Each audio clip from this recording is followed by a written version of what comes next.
gabi mga ka-shekels. Ito ang aking unang exploration dito sa isang abandonadong bahay sa gitna ng palayan. At alamin natin kung ano nga ba yung mga hiwaga na meron dito, yung mga sinasabing di umano ay mga pagpaparamdam daw ng mga multo. So tara na, pasukin natin ito.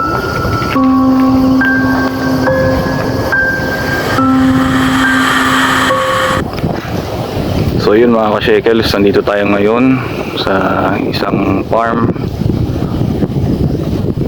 dito lang po sa Cavite. So kung mapapansin po ninyo, nasa gitna po ako ng napakalawak na palayan. Hindi nga lang po kita, pero napakalawak po dito. Ayan. So ngayon po ay puntahan po natin yung bahay na sabi nga daw po ay meron daw pong mga katatakutan o mga creepy daw pong nararamdaman. Ayan, so yun po, pasukin na po natin, no? Ayan, mga ka-shekels, ito po yung pinaka-actual na bahay. Saan daw po meron daw po ditong naganap na hindi kanais-nais, o masabi kong meron po ditong pangyayaring hindi maganda. So pasok tayo. Napakainit, sobrang init. Meron sinabi dito yung caretaker bago kami pumasok, pero hindi ko siya ganun napakinggan.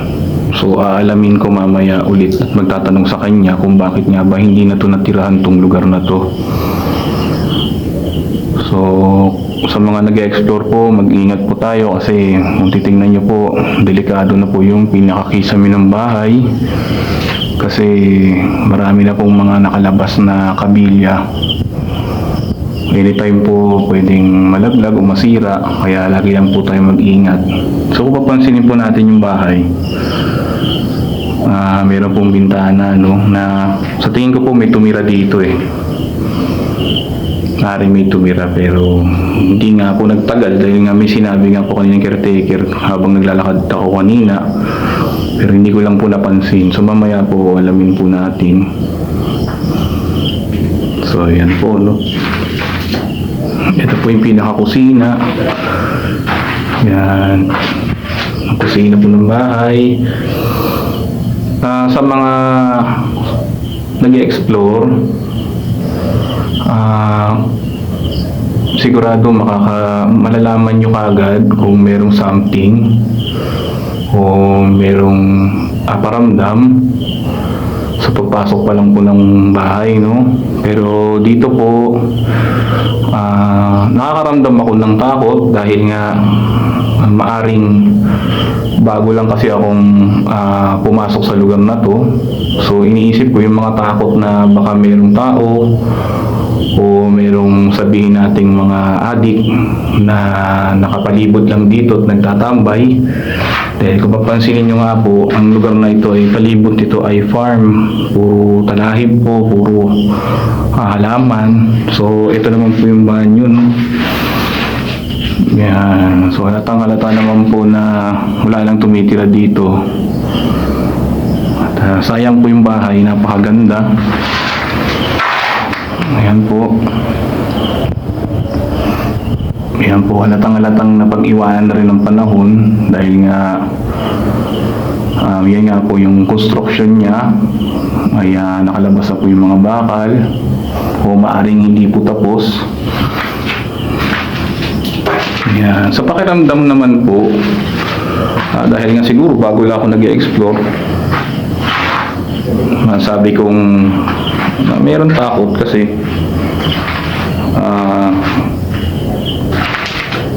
kakapasok ko pa lamang dito sa loob na to, no?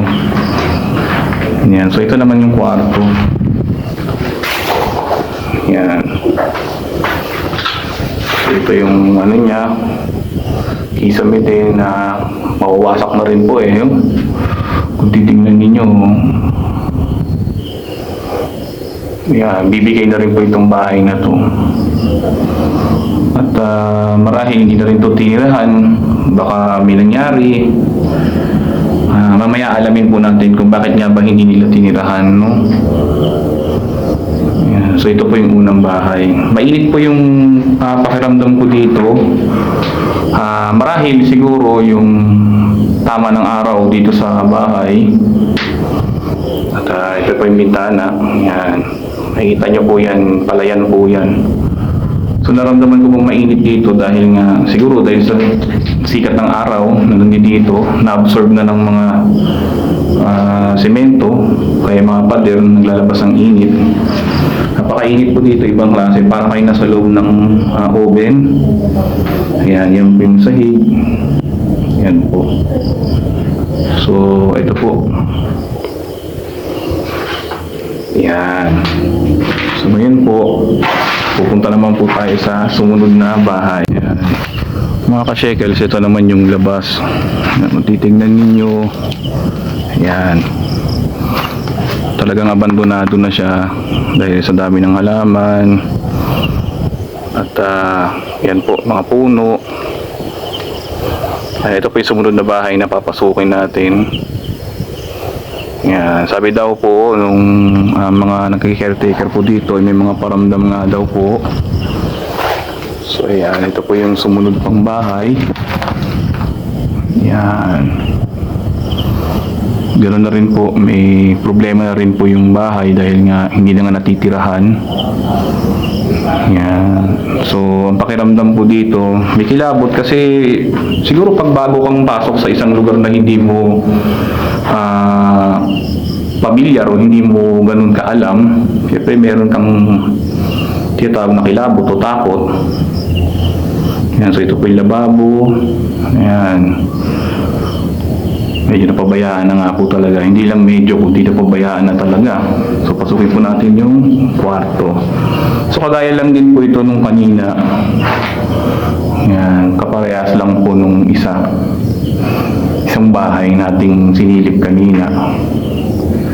Yan, so ito po yun. Ito yung bintana. Yan, ito rin po yung bintana ng bahay. Ngayon, ang nakakatakot po dito, kung sakali man na merong tumira dito, ay hindi sigurado yung kaligtasan mo. Dahil kung papansinin nyo po ang labas, ayan, napakalawak kong mga halaman. Hindi ko nga po alam kung may talahib dyan. Napakalawak po. Ayan, anytime pwede ka ditong patayin. Ayan, kung nakikita nyo po may puno. Just nakakatakot po talaga. Ayan, so hindi ka safe kung ganito yung area. So ito naman yung bintana. Sabi nga kanina, ganoon din po yan, meron din pong talahiban. Dito po at may mga puno pa po dyan. Sabi nga daw po nung isang caretaker dito, meron daw siyang mga nakikita, meron daw siyang mga nararamdaman, mga paramdam daw dito.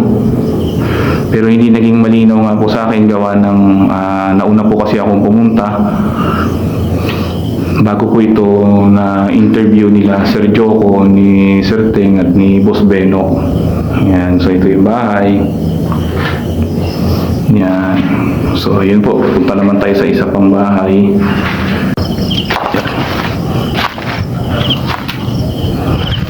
Yan, so ito naman po yung pinakalabas. Yan, makikita nyo po may isa pa pong bahay. Pasukin po natin. So ito po puro puno. Grabe, liblib po talaga dito mga ka-shekels. Yan, makikita nyo, malabo lang po yung camera ng cellphone ko. Makikita nyo dyan may puno na matayog. Ayan po. Yan, punong matayog. Yan. So ngayon, ito yung bahay. Kasabi rin po ng caretaker, may paramdam daw din po dito. Yan. So tingnan natin dito. Yan, marami pong bato, kaya safety first, baka matalisod. Yan, be safe lang po mga ka-shekels. So ito na yung pangalawang bahay. Yan, yung kanina po kasing bahay na yun ay magkasama sila, magkatabi. So iisa lang po sila. So ngayon ito po yung pangalawang bahay. Yan. Yan, makakaramdam ko ng mga tunog ng mga insekto. Yan, maaring ibon, o baka may paniki rin dito, hindi natin alam. So ayan po, sukin po natin. Ito na yung pinakabubong ng bahay, yung veranda. Yan, kita natin. Yan, may bahay pa rin po dito sa kabilang to. Tapos sukin natin. So yun po. Yan, sa bahay na to, mapansin nyo, talagang wala nang tumira. Yan, ito yung pinaka-kwarto niya. Yan, nung pumasok ako dito mga ka-shekels, nakaramdam ako ng pagsakit ng ulo. Siguro dahil mainit yung isang bahay, mainit siguro yung temperatura sa loob, kaya nakakaramdam ako ng hilo ngayon mga ka-shekels. Yan, ito po ang kanilang banyo. Yan po. So napakatahimik, sobrang tahimik. Yan, makikita nyo rin po yung pintuan papunta po dun sa bahay na pinasok po nating una. Yan po, magkakatapatan lang po sila, no? Yan, so sayang dahil walang tumira. Dahil siguro nga, sabi nga kanina po nung caretaker na mag-ingat daw kami dahil delikado daw po dito, may mga paramdam daw po. Pero gusto ko talagang malaman dun sa caretaker kung bakit nga ba hindi nga to tirahan. Bakit pinabayaan na lang to ng ganito? Kasi sayang naman ng construction ng bahay kung hindi mapakinabangan ng tao matirahan. So makikita nyo, halatang-halata na talagang wala nang tumatao dahil bukod sa mga agiw, makikita nyo may mga bahay na ng insekto. Hindi ko lang sigurado kung anong klaseng insekto to. Yan, so yun, ito yung sumunod na bahay. Yan, makikita natin, ito yung pinaka-lababo niya. Yan. So ayan po, wala na talagang gumagamit. At ito na naman ang, yan, puro halaman, puro puno.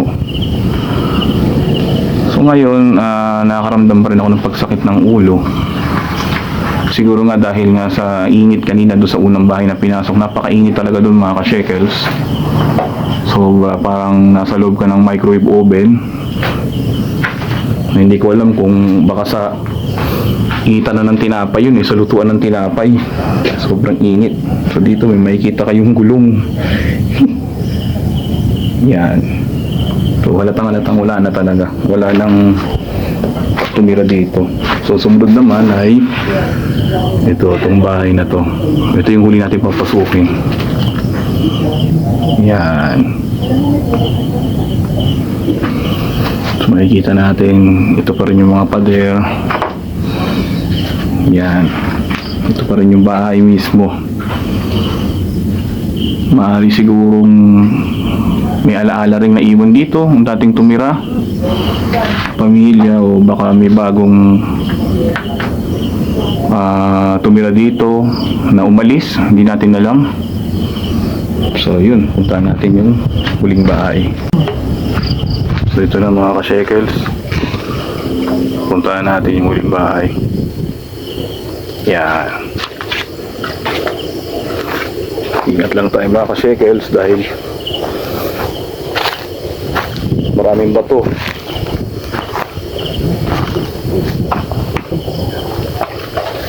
So ito rin tong bahay na to, kanina nung pagpasok ko, sumakit din ang ulo ko dito, intro pa lang.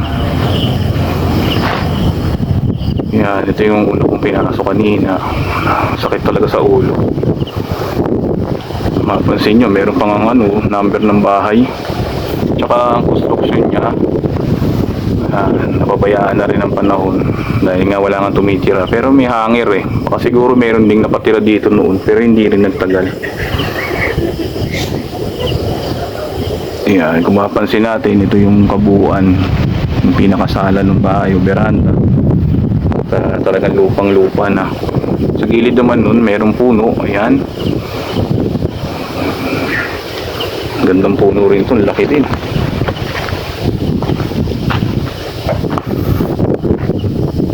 Yan, may puno. Yan, at makikita nyo dito talagang malawak na puro halaman to, mga ka-shekels. Ang delikado dito yung kapag may nagtago dito na tao o criminal man o drug addict, mapapatay tayo ng wala sa oras dito. Yan, kung titignan nyo, purong puno. Napakadilim, napakatahimik, nakakabingi yung katahimikan dito, mga ka-shekels. Talagang kakaiba sa pakiramdam. Mapapansinin natin, kakaiba talaga. Yan, so pasukin na natin tong bahay na to. Yan. Oops. Ito yung bahay na yun kanina, mga ka-shekels, nung pinasok ko to, nung in-explore to nila Boss Joko. Yan. Meron po talagang ano eh, merong nagpasakit sa ulo ko dito. So ito yung pinto niya, yan yung construction niya, ito yung pinaka bahay. Sayang po, no? Ganda pa naman tong bahay na to. Kung ito yung natapos, napagandang bahay nito. Kaso napabayaan na ng panahon. Yan. So ang bahay na to ay hindi tapos o maaaring ginagawa pero pinatigil. At meron din mga tumira o baka dito siguro yung mga caretaker nagkasampay ng damit kaya may hanger sa labas. Yan, maaari din po siguro. Yan, so kung makikita po natin, meron ditong tali. So marahil po tali po ito ng kurtina. Maring may tumira rin nga po dito. Yan, maring nga po meron. At ito yung bintana. Mga ka-shekels, nakakatakot kasi grabe, sobrang nakakabingi yung katahimikan. Yan. Dito yun sa areang ito. Dito yung pagpasok ko. Yan, sumasakit yung ulo ko. Yan, itong areang to. Paglapit ko dito, mula dito sa pagpasok ng pinto hanggang dito. Yan, sumakit yung ulo ko. So ito naman, pasukin naman natin. So ito, pintuan na rin pala to, papunta doon sa kabilang bahay. Yan. Makikita nyo, grabe, nakakatakot dito. Yung pakiramdam na hindi ka safe. Yung anytime pwedeng pwede ka ma-aksidente dito o mapatay eh. Grabe. So hindi safe. Yan, so ito yung labas papunta sa kabilang bahay. Yan.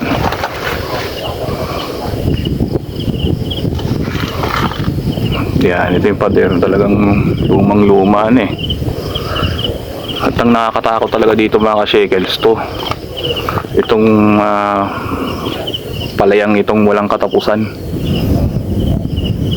Yan. Sayang, di malinaw yung camera ng cellphone ko, mga ka-shekels, pero grabe. Napakalawak nitong lugar na to.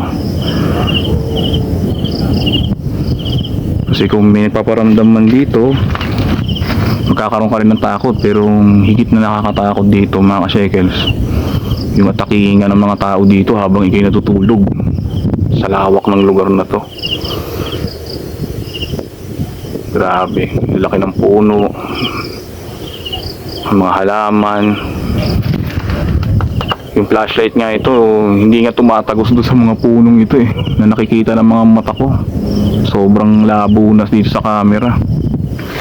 Pero grabe. Dito yung pinakabahay. So ngayon, subukan ko kung meron ng mga paramdam.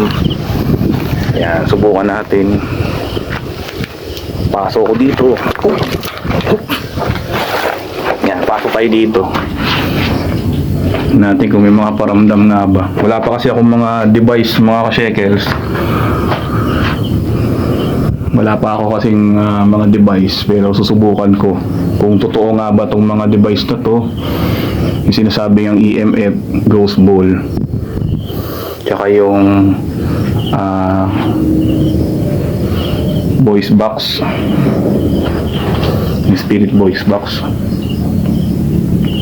Yeah, so kung titingnan nyo, ito yung lugar, grabe, nakakatakot.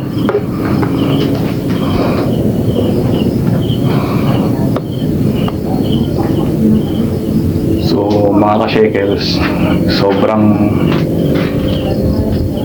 iba sa pakiramdam eh. Bukod sa nahihilo ko, nararamdaman kong, alam mo yung pakiramdam na hindi ka safe, na parang may atake sa'yo. Dahil nga liblib lugar na to. At kung titingnan ninyo, may bote pa ng alak dito, maaaring may pupwesto din ng inom. Yan mga ka-shekels, kaya sobrang delikado pala talaga mag-explore sa mga ganitong abandoned places, no? So yun, grabe yung kilabot. Yung kilabot na nararamdaman ko, yung pangamba na baka bibiglang patake sa'yo. Yung kilabot na baka may matake sa'yo dito nang hindi mo alam. Kung titingnan natin, grabe. So yun, nandun sila Boss Joko, si Sir Teng, si Boss Benok, dun po sa may kabila. Lagpas po ng bahay na to. Sila po yung naghahanda para po sa podcast po mamaya, no? Grabe.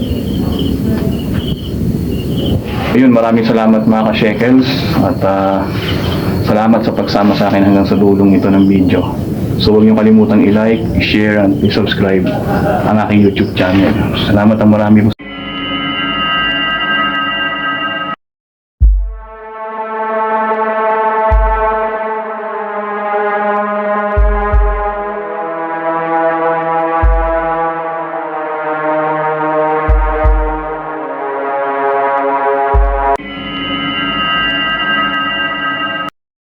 Okay, Tay Angel, interviewin ko lang kay Tay Angel, ano po bang pagkakaalam nyo dun po sa tatlong bahay na naabandon na po doon sa gitna? Ay ako bata pa nga, taga rito na ako ngayon pagpupunta ko dyan, ngayon okay lumaki na, pagpupunta ko dyan ako kaiba pakiramdam ko. Ano po, paano pong kakaiba Tay na sinasabi? Basta kikilabutan ako hanggang sa pagka mga 5:30 to 6 ng hapon, hindi naman maiiwasan na hindi ako dadaan minsan. Makakaramdam ko, babagsak na salamin, pakiramdam ko nabasag, hahanapin ko, wala naman. Opo. Bago merong magliligpit na, alam mo sa lababo may nag-uugas, wala naman tubig, makakaramdam Wala nga rin pong gripo na hindi po sa lababo? wala namang gripo na, makita mo may nag-uugas, bago paano ibabato yung plato, basag, siyempre titingnan ko, Titignan po. wala naman na akong nakita, hanggang sa ang kapatid ko ngayon pumunta, dumaan siya, may nagtanong na matanda. Matanda po. Ano pong matanda? Matandang po, babae. Babae po. Oh, matandang babae. Ang nagtanong sa kanya, sabi, Utoy, hapon na, saan ka ba pupunta? Oh. Ano po, na-motor po ba siya o naglalakad? Naglalakad lang. Naglalakad lang po. Oo, naglalakad. Diyan. Kasi kami ang kumbaga, kami yung tumitingin-tingin dito kasi maraming hayop dito eh. Opo. Paghapon na, siyempre, bibisitahin mo kung mayroong mga taong gusto kumuha ng Opo, siyempre, bibisita. Si Utol nga, napadaan ng isang hapon, ayun nga, sabi ng matandang babae, Utol, isa ka ba pupunta? Ang sabi naman ng kapatid ko, dito lang at magbibisita, baka makakakita ng kahit na anong prutas. Pagdala naman ng matanda, doon ka pumunta sa ganoon lugar. Tinuro po saan niya o sa Tinuro. Tinuro siya, diyan pumunta ka doon. Pagdating daw sa malaking puno, lumusong ka, meron daw saging na puno, tumba na. Hinog na bunga na nasa lupa. Okay, nakita naman niya. Nakita niyo po mismo yung ano, yung bunga, yung puno. Nakita niya, ando, nakatumba, hinog na nga. Opo. O di, kinuha naman niya. Pagbalik niya uli, magpapasalamat wala namang makita. Wala na ng po yung matanda. Wala na makita yung tao. Natakot naman kami, hindi namin kinain. Hindi, wala akong saan galing yung putang na ngayon. Pero may punong saging talaga. Sa, kung tutusin po, di ba po sobrang lawak nitong farm or lugar, is wala naman pong parang bahay talaga na may nakatira. Liban po yun dito sa inyo, sa bungad. Oo. Sa bungad. O, Pero diyan- tayo kung doon po, yung mas malayong lugar pa doon, meron pa po ba talaga nakatira doon? Talagang wala na talaga? wala na. Ito lang po talaga, yung sa inyo lang po Oo, talaga yung bahay. pero doon sa kabila meron. Opo. Yung 47 na tinatawag. Pero paglagpas pa po ng tulay yun tayo, di ba? Paglampas ng tulay. Yan, 47. Isa naman ang may kanyan yan eh. Ito itong 35 hectares na ito. At saka yung 47, isa may kanya. Isa Kaya pa, lang, mamaya. ako ang nakakaalam dito sa 35. Okay po tayo. Kumbaga ako intindi ng mga hayop dito, magpapakain. Opo. Oo. Tayo, so yun tayo nga po yung nangyari, yung bukod po dun tayo sa ano po, o yun dun sa matanda, yung parang nag-ano na plato. May iba pa po ba yung nalalaman tayo na nangyari naman po doon sa bahay? Bakit po naging abandonado? Ba't siya ganun na? Oo, ang kwento ko dyan, ang alam ko kasi hindi ko naman kita. Opo. Balita ko lang, mga istoryahe kumbaga, pinatay yung mga nakatira dyan. Pinatay po, as in Binaril. Binaril po. Oo. Ano pong pamilya po ba sila or Ilang- Mag-asawa sa isang anak. tayang po bang anak is bata pa? May kuha na rin. May pamilya na rin. Pero po yung naano tayo is wala po bang bata na nadamay or dun sa Parang ano nila? meron yata. Hindi Kasi ko tayo yung ano po kasi hindi ko namin sigurado, pero parang may bata dyan na napatay din. kasi po tayo, nung nandito po kami, yung bola po na nailaw namin, na ghost ball kung tawagin, umiilaw siya parate. Sa tingin ko, bata yun na nangungulit. Na parang sa tingin niya laruan, kaya hinahawakan niya parate. May batang nadamay dyan, hindi ko lang alam kung ilan.